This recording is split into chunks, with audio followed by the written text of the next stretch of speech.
The important thing that workers in this country and in this city have to realise, and us activists especially, is that we are only at the beginning of this crisis of Irish and international capitalism.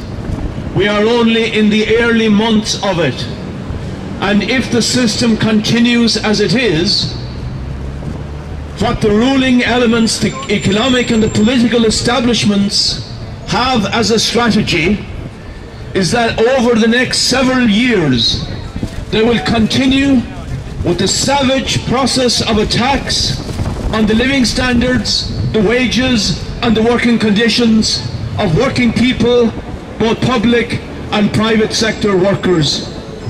The only way that international and Irish capitalism have of crawling out of the hole that their system's contradiction has landed them in at the present time is by smashing the living standards of the working class, by driving down wages and smashing services.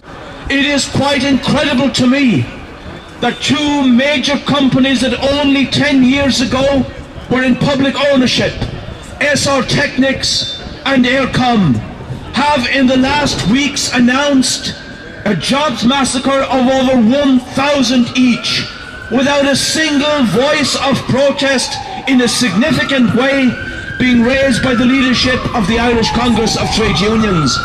In the case of SR Technics, an enterprise at Dublin Airport, a crucial one of aircraft maintenance, where there were planes lined up to be maintained for the next 3 years, when a Swiss multinational decided that it's in their interest to shift it to the Gulf and leave 1,150 workers and 60 apprentices go.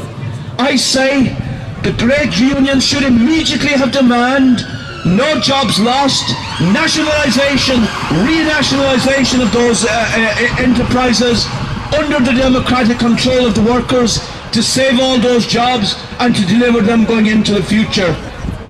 Lastly and finally, dear friends and comrades, we need a political alternative. None of us want in any sense to wait until June the 5th to wreak revenge on this government of Fianna Fáil and the Green Party. We wanted industrial action.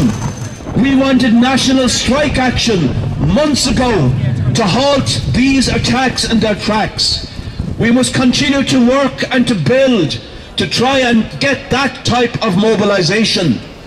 But we do have this election for the local and European parliaments on June the 5th.